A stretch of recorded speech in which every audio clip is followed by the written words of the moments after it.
But of course, you're going to hear it all through their mouths today. I'm just giving you a preview. And as we see now, the candidates are moving up to the podium. We have Fitzpatrick going back and forth, moderator Bill Pezzo waiting in the wing, Scott Wallace on the other side waiting to go up. It's quite an event here. I wish people who aren't watching video streaming are instead hearing it on the airwaves could see the crowd that is gathered today. Political tensions are high. We don't know exactly what will come of this debate, but I'm looking forward to it. I know the team at WBCB is looking forward to it, and I hope you enjoy the debate today. I'm Rick Rickman, Good afternoon. signing off for WBCB. My name is Lisa Angelo. I am the provost at Bucks County Community College. On behalf of our president, Dr. Stephanie Shamblatt, it is my pleasure to welcome you to the Epstein campus at Lower Bucks for this important congressional debate. Part of our mission here at Bucks is to prepare students to become responsible citizens. That includes civic engagement in the electoral process, such as is taking place here today. Bucks County Community College has hosted these debates every election season since this campus opened more than 10 years ago, and we proudly welcome the candidates here today. I'd like to take a minute to introduce Jim Sell, Executive Director of this campus. Jim, thanks to you and your staff for your work in bringing this exciting moment to Pennsylvania, to Bucks. Also,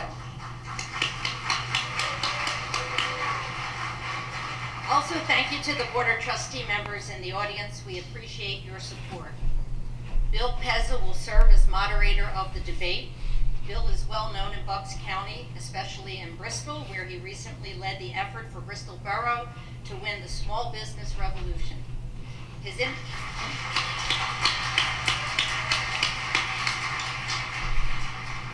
innovative action in launching Raising the Bar helped enrich and revitalize the town. Bill brings his extensive experience to the students of Bucks, where he teaches American history and government. He shares his passion for government and politics with his students inside and outside the classroom. I am happy to introduce Bill Pezza.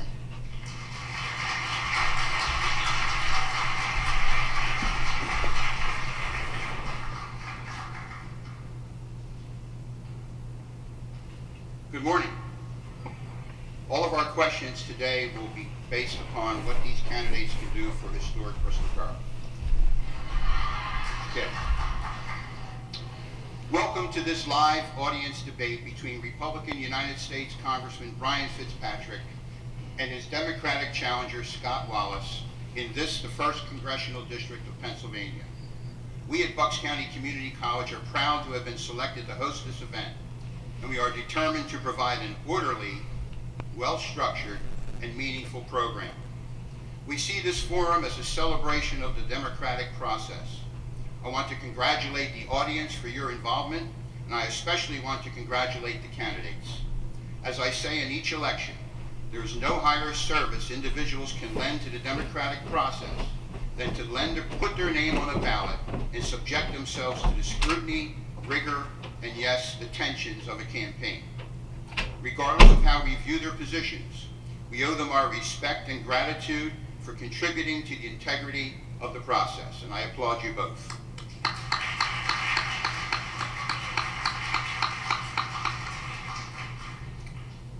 I believe we are fortunate to have two highly qualified individuals from which to choose, both of whom are fine individuals of integrity. Our questions were solicited from faculty, staff, and students, and adjusted to conform to the constraints of our time frame. The questions have not been shared with the candidates in advance. A coin toss was used to determine the order of speaking. Each candidate will deliver a 2-minute opening statement. Unless otherwise stated, candidates will also have 2 minutes to respond to each question and a 1-minute rebuttal. I reserve the right to ask a follow-up if, in my judgment, further clarification is warranted. In that case, each candidate will have 1 additional minute. As things pop up, as they sometimes do, I will make a determination on how we're going to conduct the debate. But I don't anticipate this is the Cadillac of debates, ladies and gentlemen. If you're here for rancor or something else, that's outside. This is going to be a meaningful debate. We will display a yellow card when 30 seconds remain. up high, thank you, and a red card when your time is up. At that point, you will be expected to complete your sentence and stop. This program is being taped for later broadcast by PCN, the Pennsylvania Cable Network, and will be broadcast tomorrow at 4 p.m. channel 186 in Comcast, and I believe it's channel 9 on Verizon. We are also being live streamed today and live broadcast by WBCB Radio, and ABC News is here for filming that will take place this weekend on the George Stephanopoulos show. Regarding audience demeanor, you'll note the papers you found at your seat when you arrived. The candidates join with me in asking that you refrain from noise, applause, or outbursts of any kind, except right now as we welcome them to the stage.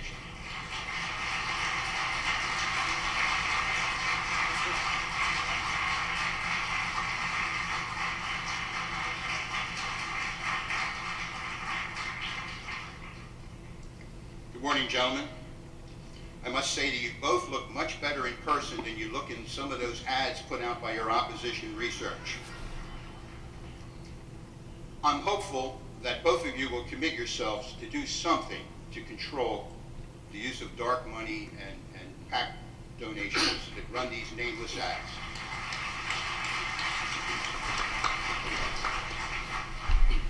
As a result of the coin toss, Mr. Wallace will be given the first opening statement, followed by Congressman Fitzpatrick.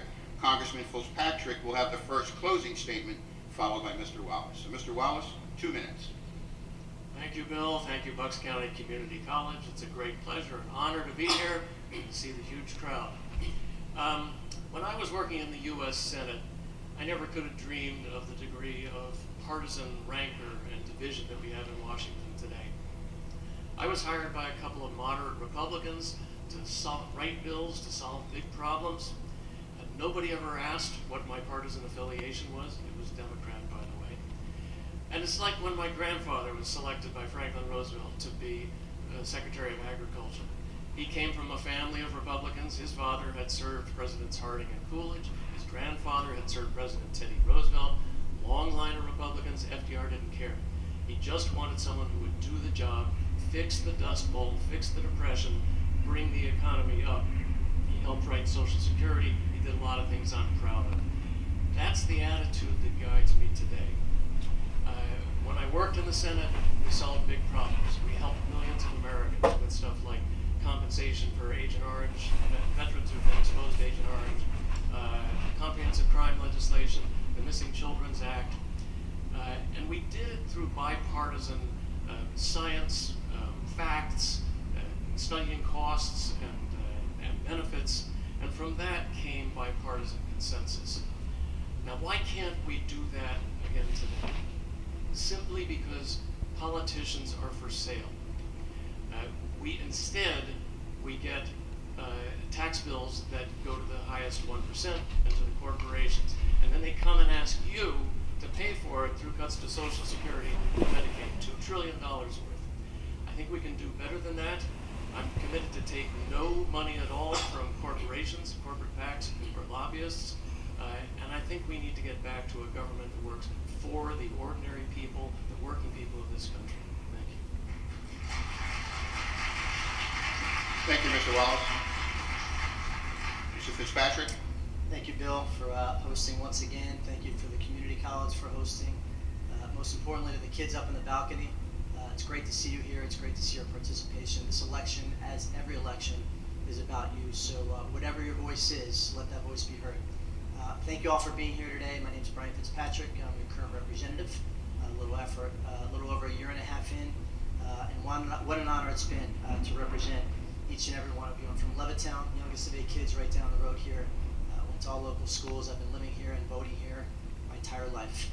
And I made the very, very tough decision to leave the job of my dreams. The only job I wanted since I was this big was to be an FBI agent. And it lived up to everything I thought it would be and more. Some of the most amazing women and men I've ever known and ever will know work for that organization. But I made a really, really difficult to leave, a non-reversible decision to leave in 2016 for one reason and one reason only. Like each and every one of you, I love my country. And I wanted to offer a very unique voice for my country. As it turns out, I'm the only FBI agent in Congress. And to stand for something different, which is essentially what I think is framed in this debate today in this campaign. It's centrism versus extremism. It's bipartisanship versus partisanship. And I'm proud to have a mass day voting record and a representation record that has had me ranked #1 most independent in the nation for the freshmen. And that's exactly what this community deserves, because we're the most independent community in America. And we've gotten endorsements far and wide that reflect that. All 3 media outlets, the Philadelphia Inquirer, Bucks County Courier Times, and Intelligencer have endorsed us. The AFL-CIO, Working Family Unions, and the Chamber of Commerce never endorsed the same candidate. They've endorsed us. Teachers unions, Teamsters, and everyone in between have come to join our cause of bipartisanship and centrism. We got to get rid of this Hatfield versus McCoy brand of politics that is tearing our country apart, and I'm the one that's going to fix that. Thank you.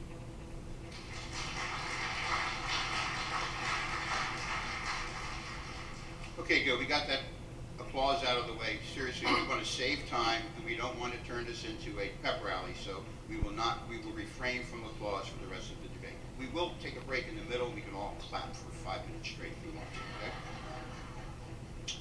Question number 1. Today we will talk about several high-interest topics: healthcare, tax policy, climate change, national security, and more.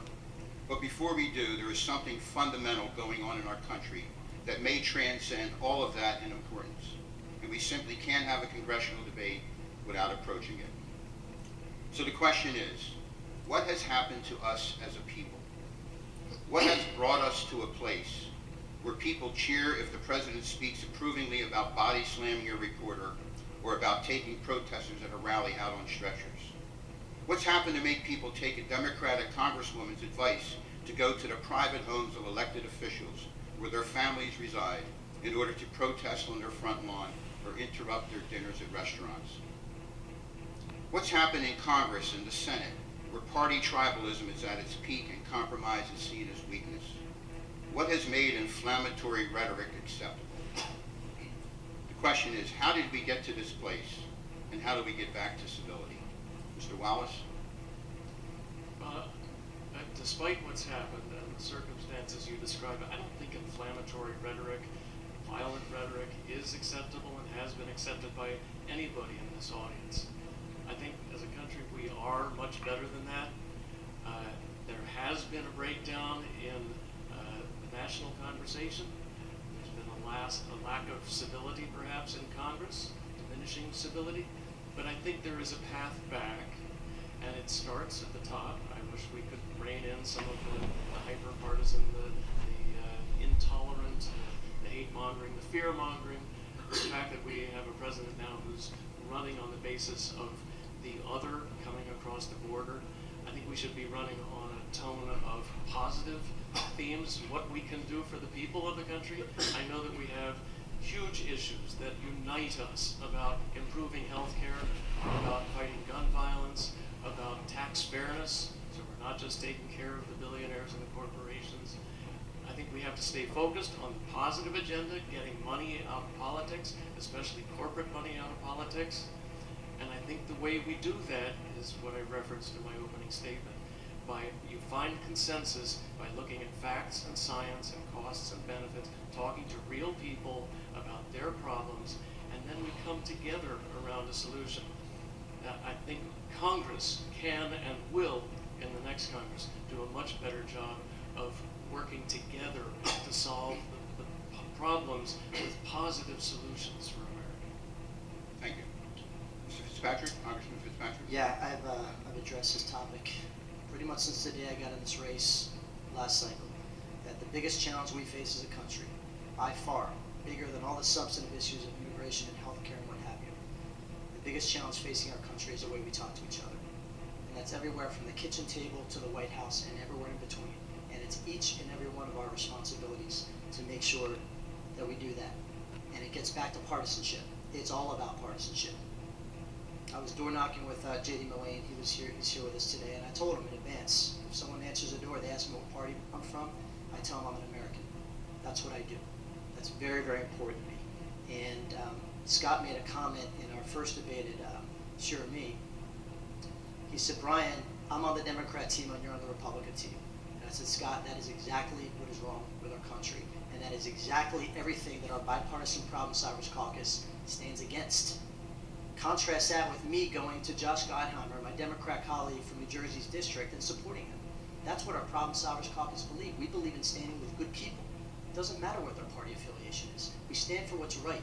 And our caucus believes in centrism and bipartisanship, and that every single successful relationship in our lives is a product of giving and taking, learning what you don't know, and trying to extrapolate good ideas. When we can get back to that place of mutual respect, which is what our caucus is about, my best friends in Congress are my Democrat colleagues in the freshman class.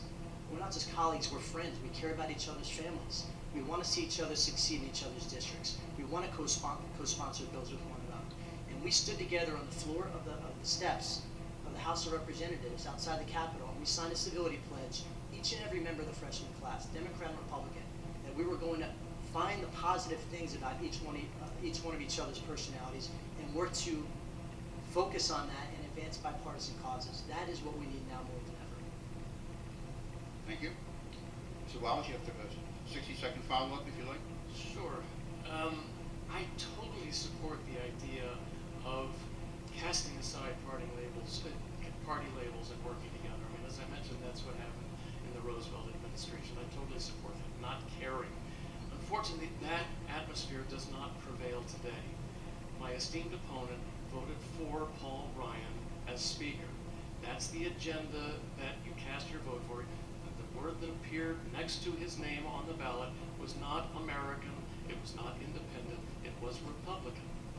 And I think we have to maintain not just figurative independence, but actual independence. And when Paul Ryan is running the show, we are not going to get a vote a single time on a bill from the Bipartisan Problem Solvers Caucus.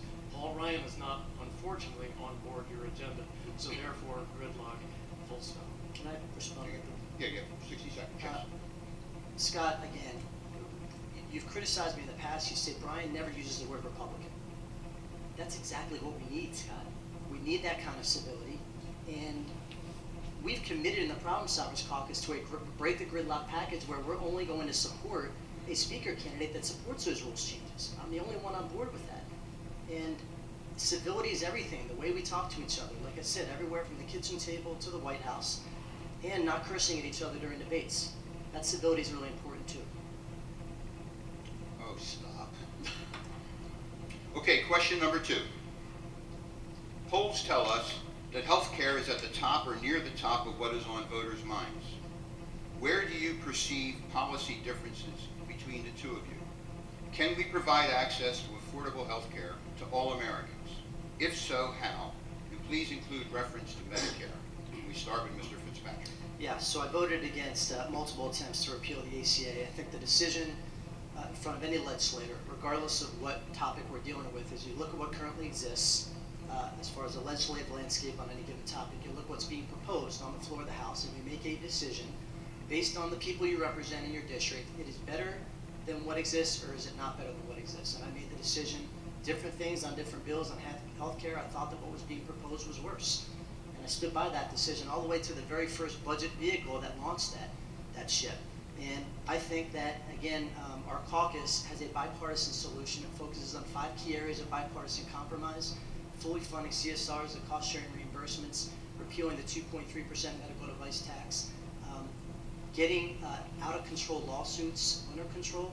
Pennsylvania is a state where we have no caps on non-economic damages at all. Think of the havoc that wreaks on physicians trying to practice medicine in Pennsylvania when they have to get medical malpractice insurance, where the sky's the limit. There's no limit on liability. The premiums go through the roof. They obviously need to make money. They pass those costs on to consumers and patients. And that's not even mentioning the defensive cost of medicine. Every physician will tell you they're ordering tests, ordering scripts that are medically unnecessary to protect themselves. All of that increases costs of the healthcare system.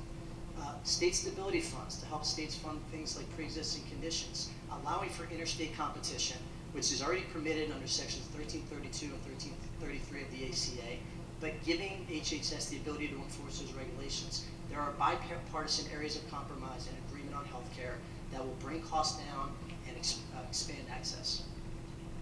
Thank you. Mr. Wallace? Well, there certainly are some huge differences between us on health care. I, for one, wouldn't have voted for the tax bill which repealed the individual mandate, which, as President Donald Trump said, cuts the heart out of the entire Affordable Care Act, because it removes 13 million people from the insurance pool and drives up premium costs for everybody else. Now the government of the United States, the U.S. Department of Justice, is intervening in a lawsuit in Texas to say because they killed that part, now that means that the pre-existing conditions protections must be killed too, because they're tied together. And 20 state attorneys general are saying we should go even further. The entire act should be ruled unconstitutional. That's the official position of the Republican administration currently. Pre-existing conditions, we must fight for them. We must take an active stand. I know he's signed on to a couple of bills that would take a stand for pre-existing conditions.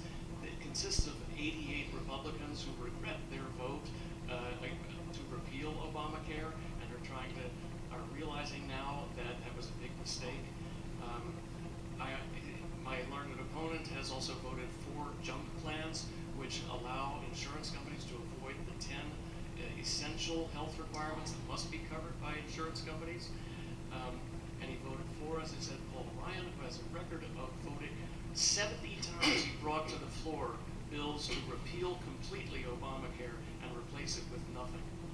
And as for the stability of the insurance markets, President Trump has been busily undermining them by refusing to pay the subsidies for low-income people to participate in insurance markets, and I've not heard a lot of complaint of my esteemed opponent. Congressman Fitzpatrick, 60-second follow-up. Sure.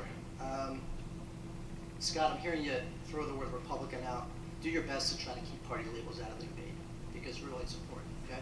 Second, Medicare for all is what Scott supports. Kicks everybody off employer-based health care, would wreak havoc on Medicare.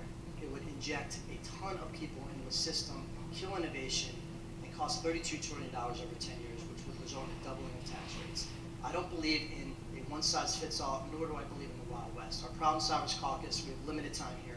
All of that is on our website. Scott, the old individual mandate was not a mandate. 10 years after the passage of the ACA, 30 million people were still uninsured, and 80% of the people that paid that mandate earned less than $50,000 a year. That is a poverty tax and a dysfunctional mandate. So let's not pretend that that was working. And I, of course, support essential health benefits. That's one of the reasons, Scott, that I was an outspoken advocate from day one against that bill. And I took a lot of grief for it in the primary, for sure. Since this is, according to the polling, the primary issue among voters, how about we do another 30 seconds each? Would you like to add anything? Sure. The individual mandate is not a poverty tax. It is relief for everybody else who's in the insurance market. If everybody is covered, then everybody's premium goes down. If you allow this group and that group to opt out, everybody else's premium goes up. As for Medicare for all, I believe that we should take the national health program that we currently have, the Affordable Care Act, and graft onto it a possibility to buy into Medicare. Nobody should be required to do it. If you like Aetna, stay with Aetna. But my wife Christy and I are on Medicare. It works great. It costs a fraction of what we were paying previously, and we still see our same doctor, and the service is great, and the cost is a fraction. Congressman?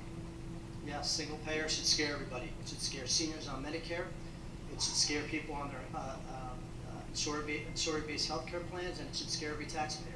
That's not what we stand for in this country. We need a functional, transparent system that allows for innovation, universal health coverage, low costs. That's what we need. This is a purely partisan approach that he's taking, and that is not the answer. That's not what our country wants.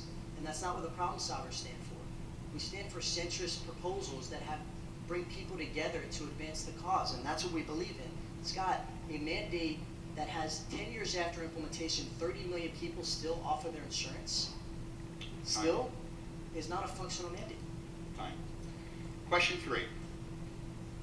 The stock, by the way, students, did you get all that?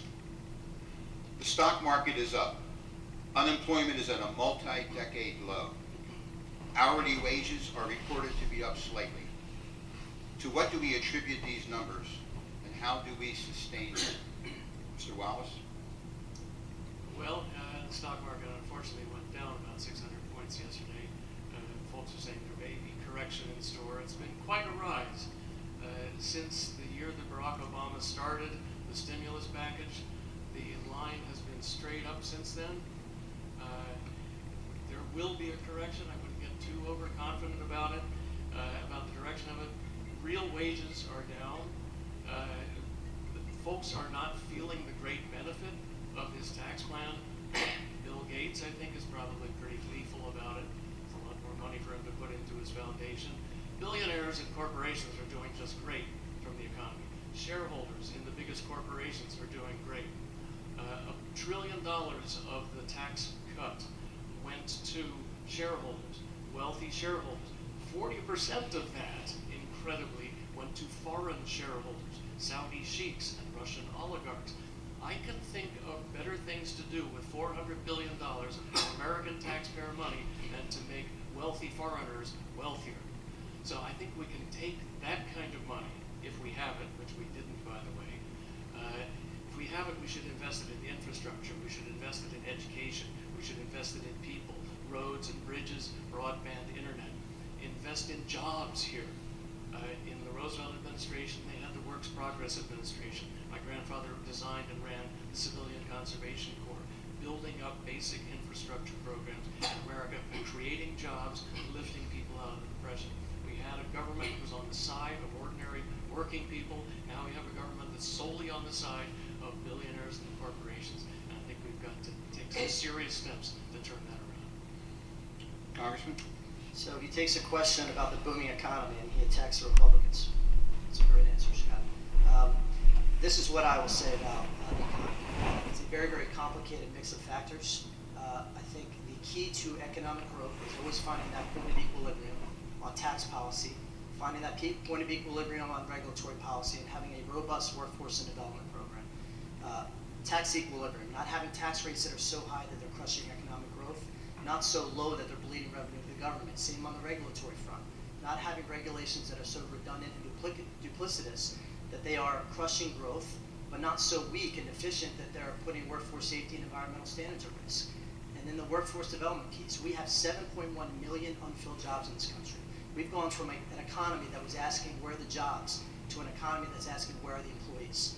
7.1 million jobs that we can't fill due to two main reasons. Number one, inability to pass a drug test, which gets into the whole addiction crisis we're facing, which I hope we can get into.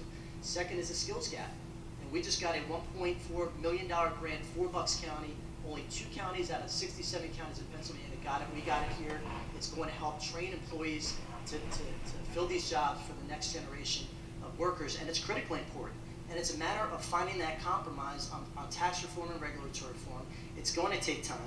And on tax reform, I hope we have a chance to talk about this more, Bill, because Scott really needs to talk openly about his failure to release his tax returns. It's critical to this debate. It really is. Mr. Wallace, 60 seconds.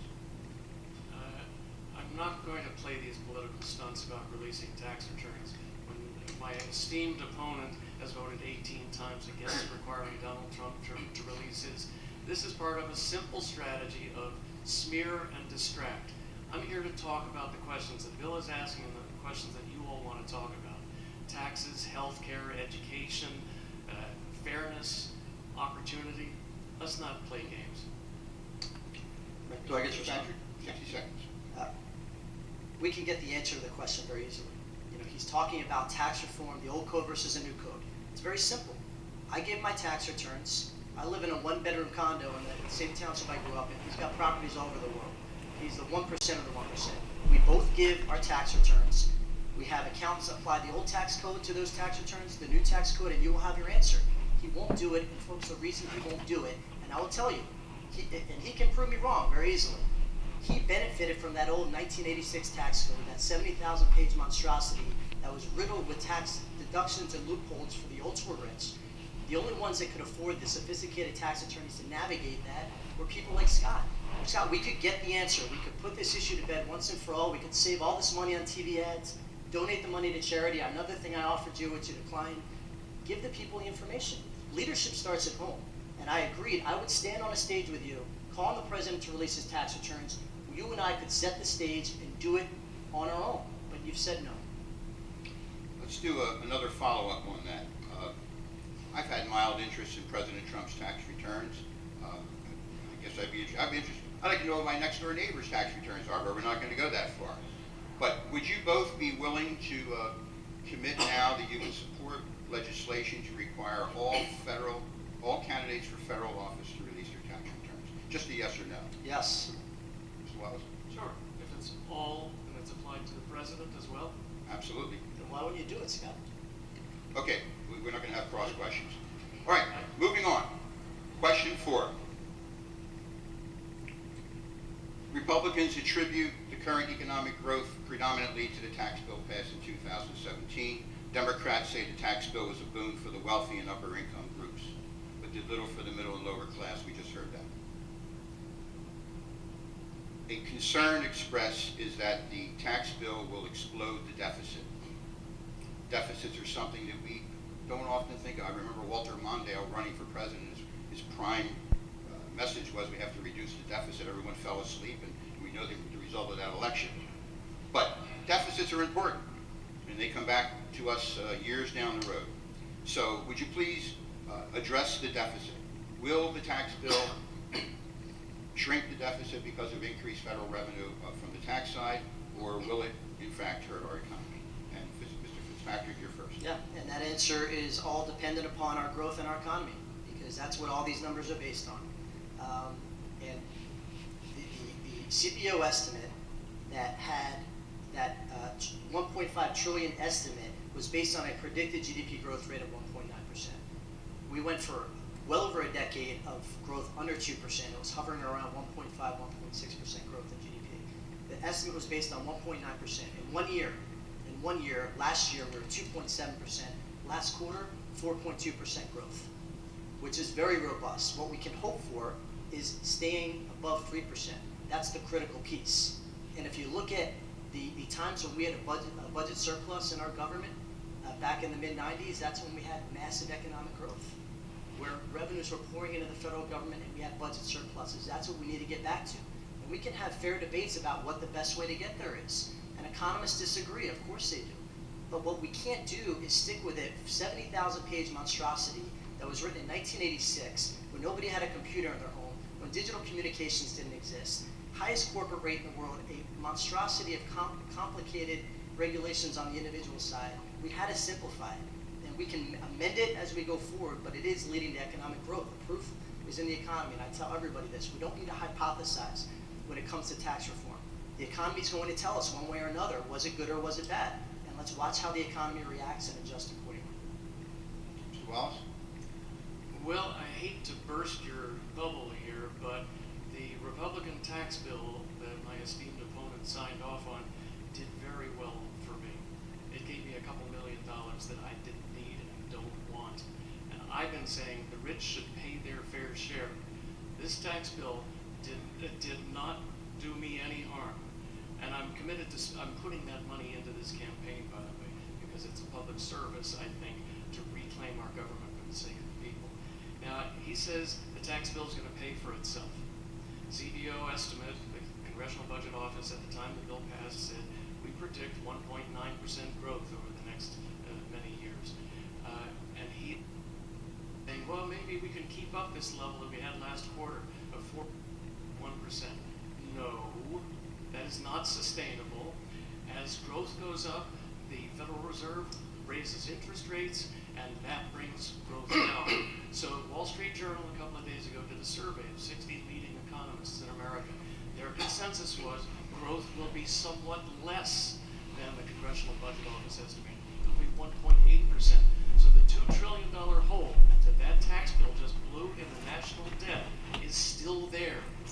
And now Paul Ryan campaigned a couple of days ago for my esteemed opponent here in Bucks County, and Speaker Mitch, or House Majority, Senate Majority Leader Mitch McConnell have explicitly announced their plan to fill that $2 trillion hole in the deficit. It is to cut Social Security, Medicare, and Medicaid. We all ought to be very concerned about that. I will not allow that to happen, and he shouldn't have signed up for that bill in the first place. It was based on totally unrealistic expectations of economic growth, and he knew it. Congressman, 60 seconds. I disagree, Scott. No, nobody thinks we can continue a 4.2% growth in GDP, but if we can stay above 3, that's what we have to do. I don't believe in this doom and gloom mentality. And you're picking one study. Have you seen the other 15 or 20, including The Economist, that projects over 3%? That's the important thing. Scott, you're saying you're benefiting under the new tax code wrong. And you can prove me wrong today, Scott. You say you want everybody to trust you and believe you, but we don't want to see your tax returns. You can answer the question. Second. Mr. Wallace? Look, let's stay focused on the issues. These stunts are starting to get a little tiresome. Let's stay focused on the tax bill. He voted for the $2 trillion tax bill that drove this hole that they're now going to take out of the hide of everybody in this room. And now he and Paul Ryan are saying, let's do $3 trillion more. And we have no idea where that money's coming from either. That's the issue that matters to people in this room. Let's stop playing these games. Okay, let's get into the next question because it's in a sense a follow-up to that one. President Trump announced just the other day that he wants an additional 10% tax cut. I think it seemed to come as a surprise to members of his administration. What's your position on it, Mr. Fitzpatrick, and can we pay for it, and what does it do to the deficit? I haven't seen it, haven't heard about it, other than the news reports. So once you get a piece of legislation, then you review it and you do everything that you do to figure out whether it's good or bad. I don't think anybody's seen it. I don't think Kevin Brady's seen it. Who's the chairman of Ways and Means, by the way. It's interesting. Mr. Wallace? Okay, well, it's obviously President Trump promising goodies to people so they'll vote Republican. And the other tactic that they're counting on now is generating fear about the immigrants coming across the border. Never mind paying any attention to the 245 children we still have locked in cages at the border. It is not sincere. Congress isn't even going to be in session between now and the election. I think we do have to focus on tax reform. When they did the tax bill before, they said we're going to lower the corporate rate, for example, to 21%. And we're going to cut the loopholes so everybody will actually pay 21%. No, they didn't do anything to cut the loopholes. Jared Kushner is paying zero in taxes. Corporations like General Electric, which were paying zero before, are still paying zero because there's so many games you can play with the tax code. I'm in favor of total reform, total gutting of loopholes, and make it more equitable with the higher brackets, the top 1% paying more, and the lower brackets paying less than they are currently. Follow-up? 30 seconds. Anything else, Mr. Wallace? I would urge the public to try to get an answer to how we pay for an additional 10% tax bill on the tax cut in addition to what we've already done, and we'll be listening closely. Question 5. My wife and I are blessed with 5 beautiful, healthy grandchildren, ages 2 through 8. I hope they're listening today because they have to vote in the mock election soon at school, and it's important to get this information. I think of them when I read about the reports of the United Nations Intergovernmental Panel on Climate Change. We may reach the critical centigrade increase in warming as early as 2030, just 12 years from now. It is absolute nonsense to ignore the scientific evidence on this subject and the overwhelming consensus of scientists. And yet our national policies, or at least the policies from the White House, are moving in a direction opposite to what scientists propose. What is your position, and in what way will you be a voice on this critical subject if you go to Washington in January? Mr. Wallace? Well, first, let me say I can only envy you having 5 grandchildren. My daughter just got married. No pressure, dear. Christy would love to have a grandchild. Yeah, climate change has been the focal point of my career for the past 15 years in the foundation that Christy and I have run, the Wallace Global Fund. It is the centerpiece, trying to transition from a fossil fuel economy to a clean energy economy, trying to grow clean energy jobs, trying to hasten the transition, what we call a just transition for fossil fuel workers. That is, so there's job retraining opportunities for you to go from coal mining or oil working to installing windmills, solar, geothermal, building energy efficiency retrofits for buildings. We have to pay attention to this huge warning from the Intergovernmental Panel on Climate Change. They're not just academically saying we're up against some serious threat in the future. We're up against it right now. The hurricane that swept through Florida and the middle southern states last week was a warning. The temperatures, surface temperatures in the Gulf of Mexico are 2 degrees warmer than they were in past years. Those hurricanes are only going to get stronger. And you have people in North Carolina who are confirmed Republicans, who are climate skeptics, who are now saying, wait a minute, we better do something about this. Our foundation we created the movement, which I'm so thrilled with college students taking over and getting excited about, to divest from fossil fuels, get your college endowment, get every institution you're associated with to divest from fossil fuels, invest in clean energy solutions. I believe we have to do that right now. No transition, make an Apollo-style commitment to a totally 100% clean energy future by 2030. Thank you. Congressman Fitzpatrick. Yeah, I was co-author of a bill which was identified throughout the Hill and throughout the country as landmark legislation that managed to bring business and the environmental community together. Imagine that. It's not easy, I can tell you. Me and Carlos Corbella worked very, very hard to get a lot of organizations. We worked hand in hand with the Environmental Defense Fund, who have been tremendous supporters of ours in the campaign and legislatively throughout DC.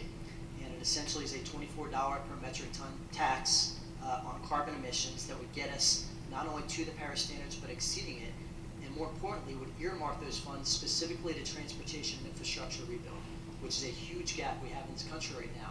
We have the need, we have an incredibly antiquated infrastructure, not just roads and schools and bridges, but IT infrastructure, the electrical grid, subterraneous water piping that we need to fix. It's not just an economic issue, it's a national security issue. And I learned that in my last FBI assignment in Ukraine when Russia tried to knock out Ukraine's electrical grid twice. This is very important from a national security standpoint. We have the need, we don't have the funds to pay for it. This is a way to do it. It would replace the gas tax and it would meet the Paris standards. Carlos and I stood together and it received great acclaim in DC and a lot of praise because we need that bipartisan push in this area. Mr. Wallace, follow up. Here's a great note of agreement. I totally agree. Climate change is a national security issue as well as an issue of the health of the planet and our kids. It produces vast destabilization, migration, climate refugees. It will produce conflict, violent conflict. But the bill that my distinguished colleague introduced is a joke. There are 2 Republican sponsors of it.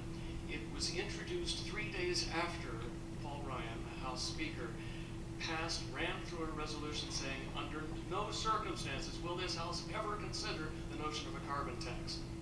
Guaranteed it will not pass. Paul Ryan will not let it see the light of day. And the bill, by the way, $24 per metric ton of carbon, is weaker even than the bill written by ExxonMobil, which was going to be a $40 per metric ton carbon tax. So this is a nice gesture just in advance of the elections, but it's going nowhere. You will only get change when you change the leadership in the House. Congressman? The Environmental Defense Fund, Scott, disagrees vehemently. The Audubon Society disagrees with you vehemently. A lot of phenomenal organizations out there completely disagree with what you said. So here's my position. If I don't do anything, Scott will criticize me. If I do something, he criticizes me as being a bad idea. Those are the options. Scott, and you talk about these bills not coming to the floor of the House. That's precisely the point of the Break the Gridlock package. Precisely the point.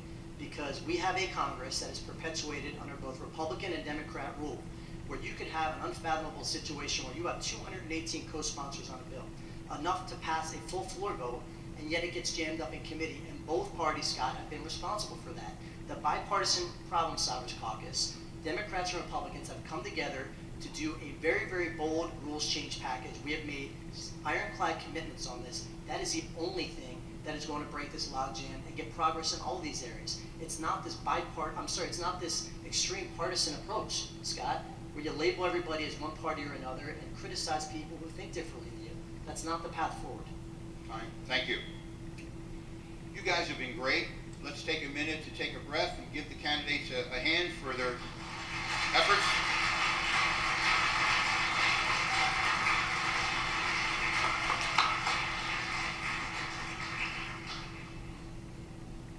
Next question. There's some there's some irony in the fact that in spite of being the strongest military power in the world with the largest defense budget, we are faced with a cyber warfare threat that can possibly render us powerless. In addition to our power grids, our banking system, our medical records, our military communications, and even the integrity of our election process can be at risk. Are you satisfied with our degree of cybersecurity? Congressman Fitzpatrick? No, and it is, I tell everybody this because people don't focus on cybersecurity.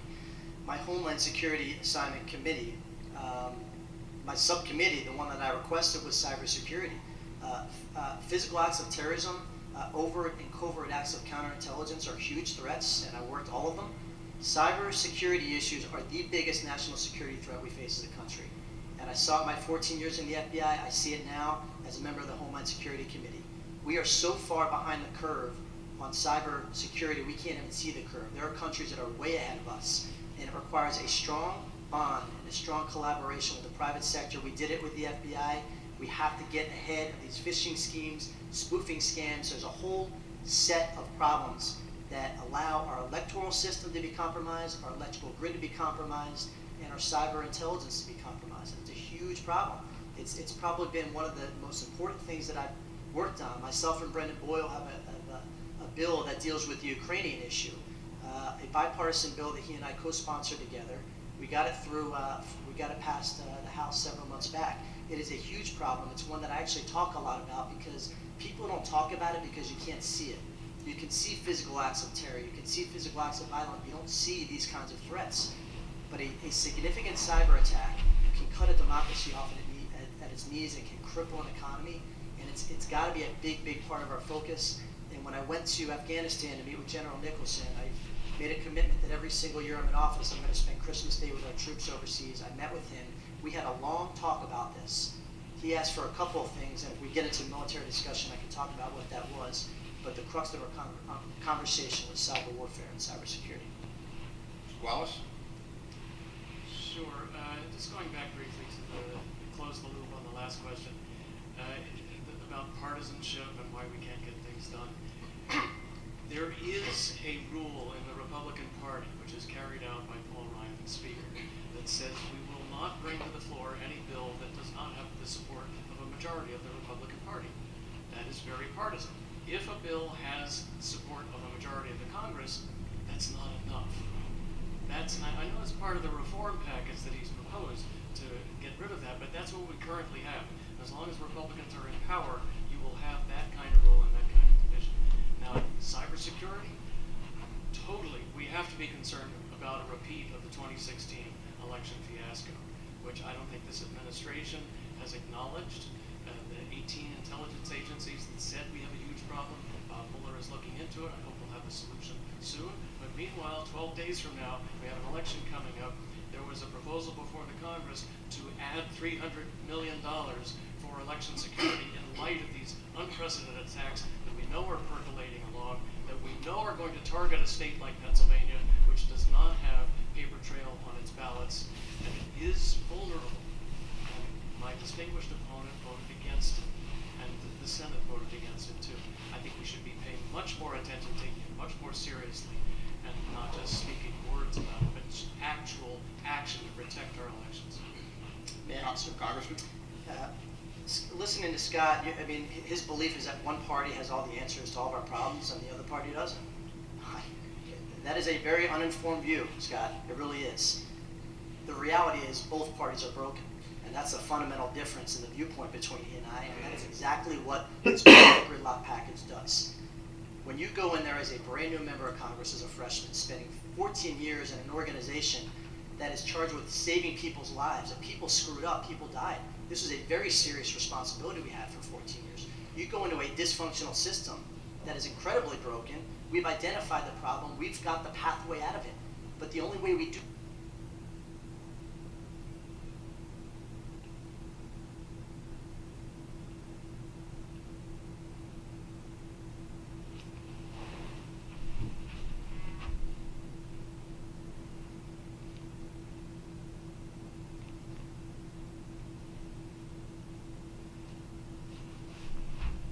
is if we expand the problem solvers caucus. Scott has declared war on the Problem Solvers Caucus. We support each other, Democrat and Republican, to get these things done. It gives a voice to all 435 members of Congress, each who represent 700,000 people. Each one of those people in each one of those congressional districts deserve a voice through their representative. That's not the way the system works. Under both Republican and Democratic control, they both broke the system, and they perpetuated a broken system. Mr. Wallace? I'm sorry to hear you say that I declared war on the Bipartisan Problem Solvers Caucus. I have huge respect for the 48 members of the Bipartisan Problem Solvers Caucus. I just wish you could expand it by one person, Paul Ryan. Until you do that, you are not going to solve any problems. Hey, Bill, can I respond to that? Scott, Wait, just a minute. Have you finished? Has Yes. time expired? Let's do 30 seconds each. Scott, the gridlock package goes to that issue of who we elect the speaker, and we will not support a speaker candidate who does not support these rules package. You're obsessed with Paul Ryan. You're obsessed with him. He's not going to be the speaker next Congress, okay? Okay, you already had your chance to clap a couple minutes ago. Mr. Wallace? You're entitled to it, okay. I'm going to speak to the students just for a minute. There are approximately 200 people in this room. Multiply that by roughly two and a half times. And that's what the United States Congress looks like when one of these gentlemen walks in January and tries to affect meaningful change. So I just wanted to point that out to put a face on how I don't know, you got it. Question 7. There are so many hot spots and potential flashpoints in the world that one doesn't know where to begin. North Korea, Iran, China's claim in the South China Sea, Russia, Eastern Europe, terrorist groups. We can't ask about all of them in the time allotted. Perhaps we can gain insight into your view of the complexities of crisis points by focusing on one or two. So let's begin with Saudi Arabia. We know they are an important ally, perhaps a vital ally and buffer against Iran in the Middle East, as well as a major supplier of oil. We also know that the Saudi royal family funds religious schools, many of which, according to our intelligence agencies, preach anti-American, anti-infidel messages. In addition, American weapons that we supply to Saudi Arabia have been used to wage a war of attrition in Yemen that the UN has called the worst humanitarian crisis in the world, thus stoking additional anti-American sentiment. Of course, there are violations of human rights within their country as well documented. So, it's complicated. What should our posture be toward Saudi Arabia? Mr. Wallace? Well, obviously we have huge questions that remain unanswered about what their role was in the killing of the Washington Post journalist. But let me say, I hate to have us focus just on that. Yep, but sure, the broader picture. Yep. But the broader question is accountability of Saudi Arabia for its treatment of women, for its treatment of human rights, for its adventurism in the Middle East. I think we have a disturbing lack of interest in the current administration for reasons that are still perhaps mysterious, but probably have something to do with the president's personal financial interests in Saudi Arabia. In general, I think the way to avoid conflict is to provide humanitarian support, educational support for the conditions that breed the type of hostility, and in particular, the attacks on our national security interests. 15 of the 19 hijackers of 9/11 were from Saudi Arabia. Why is that? Is it partly because of the madrasas that teach religious extremism?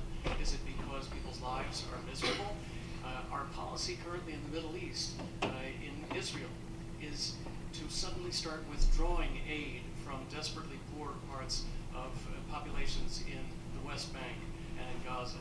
Instead, if we withdraw our $25 million in aid for children's hospitals or our $200 million in UN aid that goes to schools, who comes into the vacuum?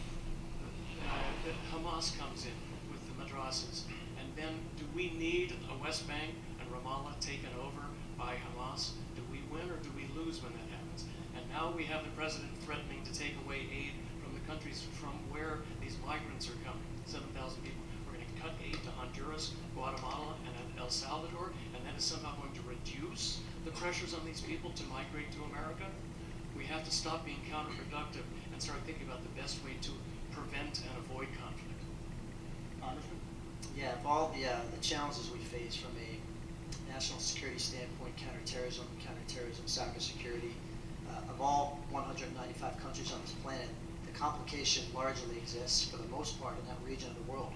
I served over there and have had the opportunity to learn from a lot of people over there just how complicated and long-standing those challenges are. Deep-rooted cultural challenges they have over there. And all we can do as a nation, obviously our first and foremost responsibility is to keep our people safe. We also have a responsibility never to turn a blind eye to moral and ethical atrocities that are occurring overseas, and that's always a question of how to go about doing that in the best way. We can have allies. If they engage in outrageous conduct, we need to call that for what it is. We need to shine a massive spotlight on it, and we need to react accordingly. As far as our financial relationship, our military relationship, our intelligence sharing relationship, because it's important that we have these relationships. We have to keep those relationships, but they have to be honest relationships.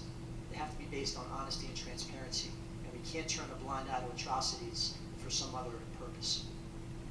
Let me ask a follow-up, and you can use your time wherever you choose. Let's focus on Yemen. We supply the weapons. Saudi Arabia, there's a terrorist presence in Yemen. We know that, and we know it's a threat to the United States. We supply the weapons to Saudi Arabia. Saudi Arabia uses those weapons to bomb and do other things in Yemen. And again, the United Nations said it's the worst humanitarian crisis in the world. That affects how people in the Middle East perceive us. How do we support allies? I know you both attempted to address it. I just want to dwell a little more. How do we support allies but not give them a free rein, especially using American weapons? Mr. Wallace, you first. I think the answer lies in multilateral approaches through the UN. These are very complicated webs we're talking about. We have security interests, oil interests with Saudi Arabia, but they also have a degree of adventurism around the region. We had a relationship with Iran trying to rein in their nuclear weapons program, and that was related to their adventurism in promoting terrorism in the Middle East, in Israel, in Gaza, through Hezbollah. I think we have to pay a lot more attention to our friends, hold them accountable, yes, but also stop this crazy embrace of our enemies without question. Do not leap without knowing what you're doing into an alliance with North Korea, with Russia. What is this unquestioning embrace of the worst tyrants, Philippines? We're coming to that. I would get closer to our friends and be more questioning of our adversaries. Mr. Fitzpatrick, Yemen. Yeah, I mean, it speaks to the complication of that region. The U.S. government supplied arms to the Mujahideen in their battle against Russia. I mean, that is a very, very complicated web when you look at Iran, when you look at Yemen, Saudi Arabia, Lebanon, Syria. Very complicated web. Different people supporting different countries for totally different purposes, oftentimes sinister purposes. But the most important thing is that the transparent relationship be sustained but questioned at every single turn. And again, I mean, when it comes to atrocities, and we're dealing with one right now, where there's a full investigation underway, if there is any indication that a government that we have a relationship with is engaged in illicit conduct like that, it's got to be addressed. It's got to be put above board, and our financial relationship has to respond accordingly. Thank you. Next question. In the past 18 months, the President has seemingly turned decades of American foreign policy upside down. He has questioned the usefulness of NATO, withdrawn from trade agreements, criticized the United Nations, negated the Iran nuclear agreement, announced he will withdraw the United States from the Intermediate Nuclear Forces Treaty with Russia. He has also moved the American embassy in Israel from Tel Aviv to Jerusalem, something American presidents have avoided since 1948. And in his own words regarding one of the world's most ruthless dictators, Kim Jong-un, Trump said, quote, "He wrote me beautiful letters, we fell in love," unquote. So the question is this working? Is the United States more secure now than we were 2 years ago? Mr. Fitzpatrick? I think it depends on which of those issues you're talking about. You brought up trade agreements. I'm very, very close with organized labor, AFL-CIO, and our sisters and brothers in those organizations, and there's a lot of them, are cautiously optimistic about this trade agreement. If we can get a trade agreement that works better for the American worker, that's a good thing. You talked about Jerusalem. I think that was something that's been talked about a long time. Personally, I supported that decision. I think that was a good thing. As far as decertifying the Iran nuclear agreement, I was very much opposed to that agreement at the outset. Of course, I wasn't in office at the time, but my assessment of that agreement, which was not a treaty, by the way, which would have required the advice and consent of the Senate, was that that did not block the path to a nuclear weapon. It paved the path to a nuclear weapon.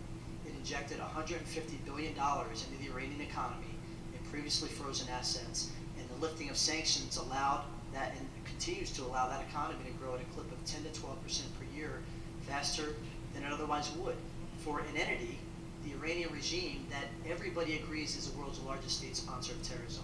I can't tell you how many ADM meetings that I was a part of in the FBI where we were going through the national counterterrorism and national security threats, where it wasn't Al-Qaeda or ISIS at the top of that list, it was Hezbollah. This is a significant threat, and I think that our posture needed to be tougher when it comes to Iran. Thank you. Mr. Wallace? Well, to answer your question, are we safer? I don't think so.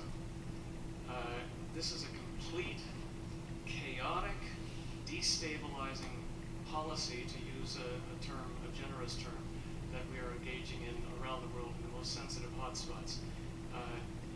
The deal with North Korea, we got nothing in return. Instead, we put them in a high priority spot, a high profile spot on the national stage.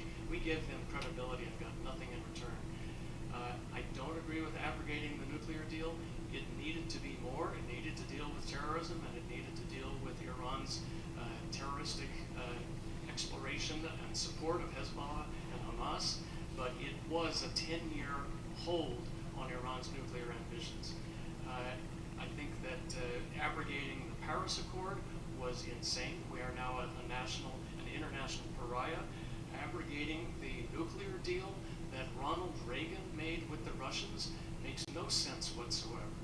So I think nobody knows what to expect from us anymore. Are we going to embrace this dictator, that dictator? Are we going to shun our closest allies in Canada and throughout the European Union? Nobody can count on us anymore. And the pathway to me to resolution of the biggest problems is not seat of the pants, chaotic moves that nobody can anticipate, but going to the UN to deal with the problems that are arising and seek multilateral consensus, multilateral agreement on sanctions, on trade deals, not go it alone, what President Trump called yesterday nationalism, America first. No, my grandfather helped create the UN. I believe strongly in it as a forum for multilateral dispute resolution and problem solving. Mr. Fitzpatrick? Yeah, if the Iran nuclear agreement actually did freeze nuclear proliferation and enrichment of uranium for a 10-year period, everybody would be behind it, but it didn't.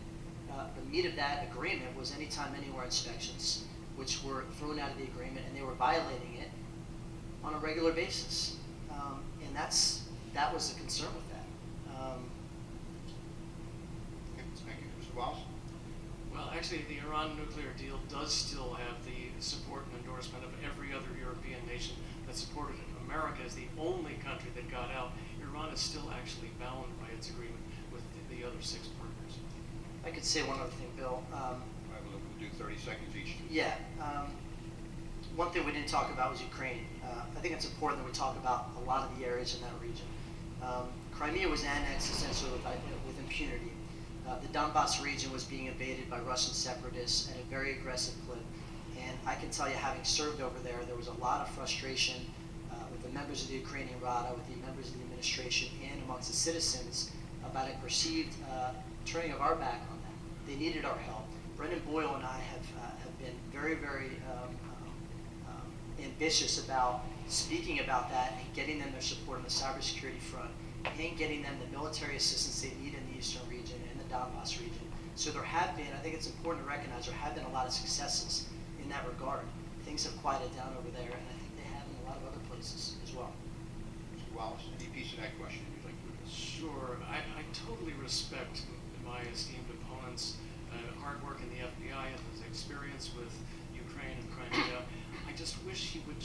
some of that knowledge and experience with our chief executive, with the commander-in-chief, and tell him to please start holding Russia accountable for its adventurism, not only all over the world, in Syria and the Middle East, but in our elections.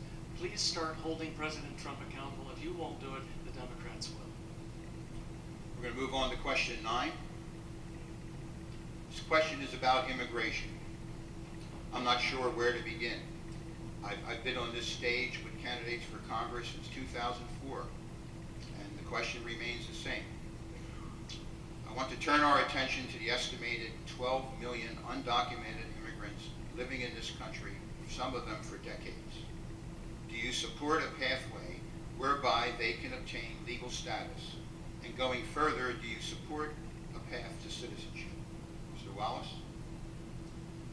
Yes, I support some sort of pathway to legalization for the 11 or 12 million people who are here without proper documentation, but who are working hard, playing by the rules, paying taxes, and are crime-free.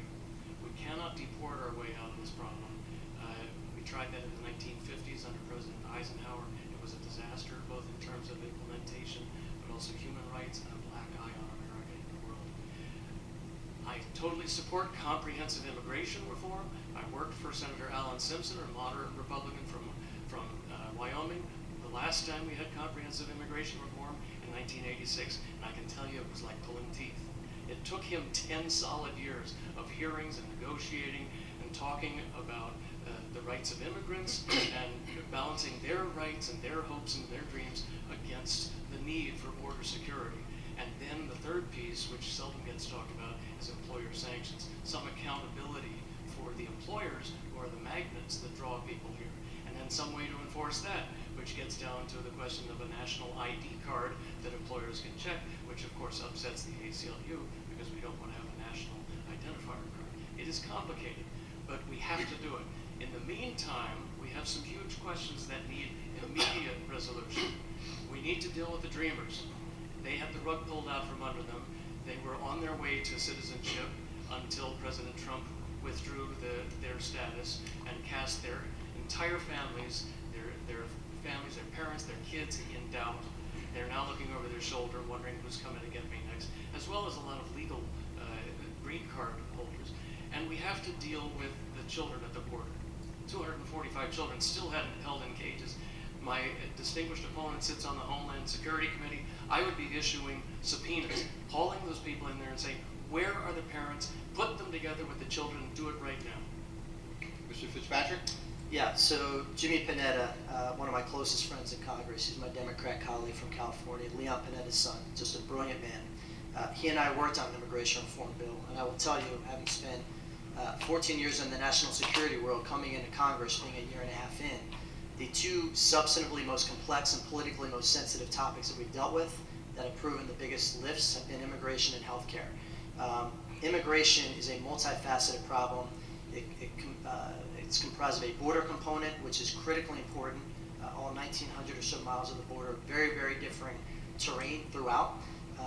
And when I had the opportunity to get sworn in, get assigned to the Homeland Security Committee, I went down there and spoke to those people, because there was nothing more frustrating to me as an FBI agent when you have people setting policy that had never worked cases on the street. So I wanted to go down to the border. I wanted to hear from the CBP, Customs and Border Protection, the Border Patrol, the Coast Guard, all the entities that have responsibility and jurisdiction for maintaining our border security. And they told us exactly what we needed to do, and Jimmy and I have put that into our bipartisan bill, which if we get the break the gridlock package, we'll see a floor vote.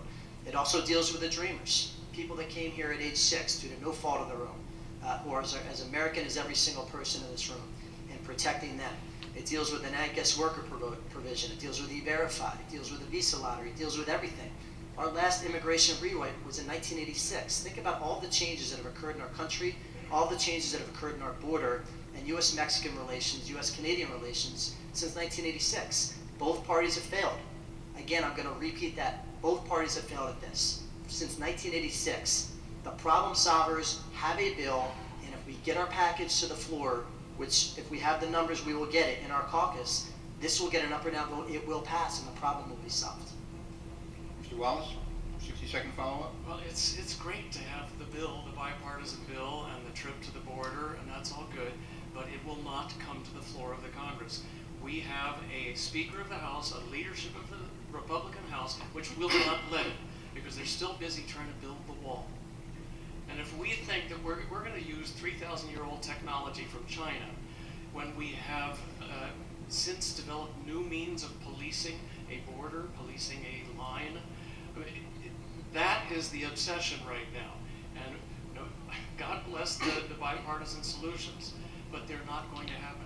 We need a change of personnel, and we need a change of leadership in the Congress to get common sense reform done, as I helped Senator Simpson do 30 years ago. I know it's possible on a bipartisan basis. Congressman, 60 seconds. We have the answer, Scott, and you keep going back to leadership, and I keep reminding you that the Break the Gridlock package is a commitment, part and parcel of that is a commitment to only support a speaker that supports those rules changes. And if we get those rules changes, if we can grow our problem solvers majority, we're at 48 now. If we get to 60, we become essentially the new governing majority in Congress. We will get these bills to the floor. The answer is not a rapid pendulum swing to the far left, which is just going to perpetuate this Hatfield versus McCoy brand of politics. That's not the answer. If there was an answer that was given by one party or another within the past 31 years, then yes, but both parties have failed at this. The problem solvers are the only solution to this. That concludes our list of questions. I know there are others you wish were asked and the time did not permit, the opioid crisis, many other things. I will tell you that the press is here to interview both candidates in an after-debate setting, and hopefully those questions, other additional questions will be asked, and you'll be able to read about them or see them broadcast in terms of their answers. Before we move on to closing statements, I want to thank the candidates again for the exhausting ordeal they have submitted themselves to in this campaign.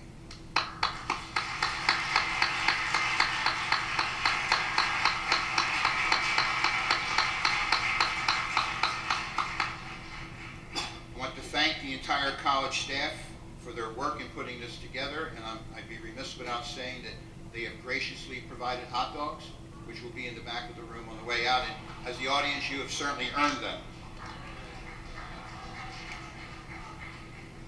Finally, I want to congratulate the members of the audience for your demeanor today and your interest in this campaign.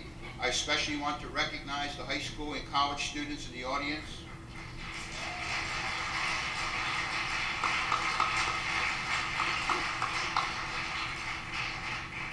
We encourage you to vote and to stay engaged. Our closing statements are 1 minute each. By coin toss, it'll be Mr. Fitzpatrick followed by Mr. Wallace, but I will say that if there is a personal attack of any kind during the closing statements, I will allow the recipient of that to respond. So we start with Mr. Fitzpatrick. Thank you, Bill. Thank you for doing a phenomenal job as always. This is a good man, a good human being. And thank God we have people like Bill Pezza. And I want to thank the kids again. Please stay engaged. Like I said, whatever your voice is, that's not the important thing. It's that you express that voice. And it is a total honor to represent you guys. It really is. And I want to thank everybody here in this room. We have a very interesting community.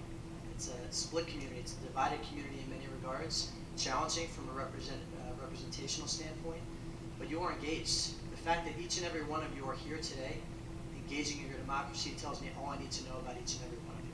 Whether you agree with me or not, whether you like me or not, I still like you, and I respect you guys.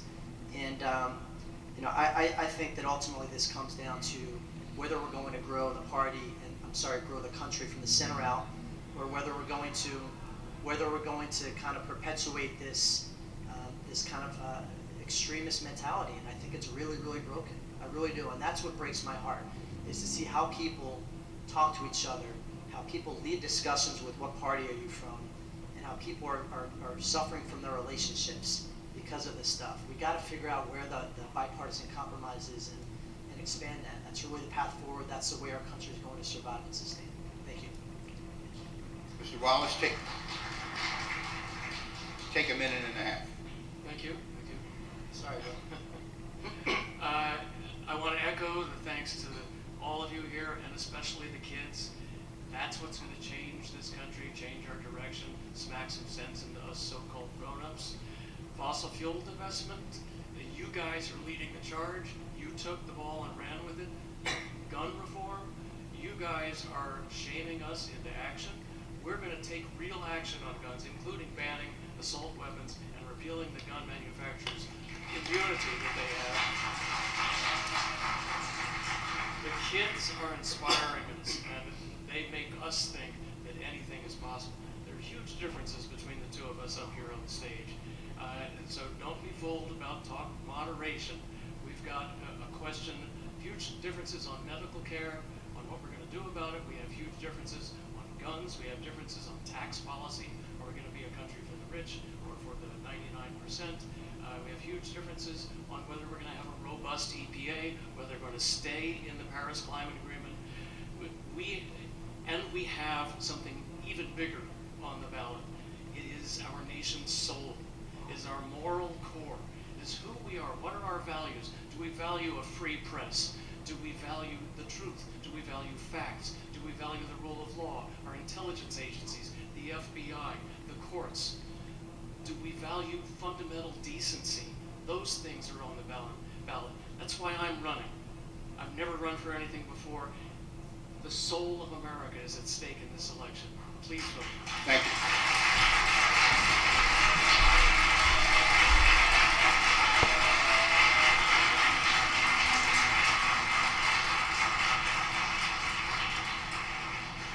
I left out the most important question.